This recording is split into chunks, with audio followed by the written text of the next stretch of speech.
Communist సామాజిక శక్తుల ఐక్యతే దోపిడి పాలకులకు ప్రత్యామ్నాయం అని ఎంసీపీఐయు జిల్లా కార్యదర్శి పెద్దరపు రమేష్ పేర్కొన్నారు. మే 12న నర్సంపేటలో ఓంకార్ శతజయంతి ముగింపు బహిరంగ సభను విజయవంతం చెయ్యాలని ఆయన పిలుపునిచ్చారు. వరంగల్ అండర్బ్రిడ్జ్ ప్రాంతంలోని ఓంకార్ భవనంలో ఏర్పాటు చేసిన విలేకరుల సమావేశం ఎంసీపీఐయు వరంగల్ జిల్లా కార్యదర్శి పెద్దరపు రమేష్, రాష్ట్ర జిల్లా నాయకులు గడ్డం నాగార్జున, నర్రా ప్రతాప్, గొనే కుమారస్వామి, ఏనురెడ్డి హంసల్రెడ్డి, ముక్కెర రామస్వామి తదితరులు పాల్గొన్నారు.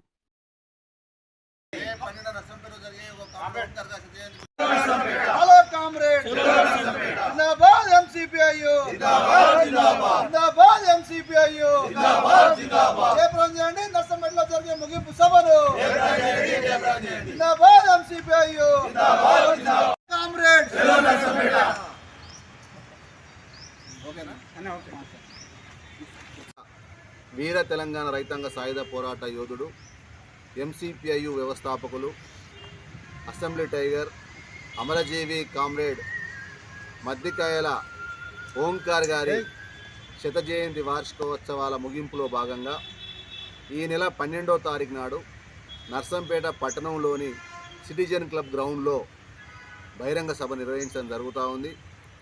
ఓంకార్ గారు ఆశించింది ఏం చెప్పేసి అంటే, ఈ భారతదేశంలో అంతరాలు లేని సమాజం రావాలి, దానికి వామపక్ష సామాజిక శక్తులందరూ కూడా ఐక్యం కావాలని చెప్పేసి అని బలంగా కోరుకున్నాడు. ఆ క్రమంలో కమ్యూనిస్టుల సామాజిక శక్తుల ఐక్యత, కామ్రేడ్ ఓంకార్ గారి పాత్ర అనేటువంటి అంశం మీద ఈ బహిరంగ సభ అనేటువంటిది జరుగుతూ ఉంది.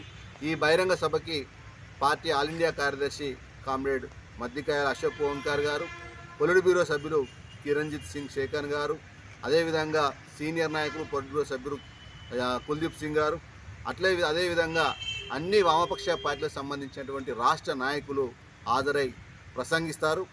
ఈ రోజు ఉన్నటువంటి పరిస్థితులను కనుక మనం ఒకసారి గమనించినట్లయితే, నిన్ననే 5 రాష్ట్రాలకు సంబంధించి ఎన్నికలు జరిగినాయి.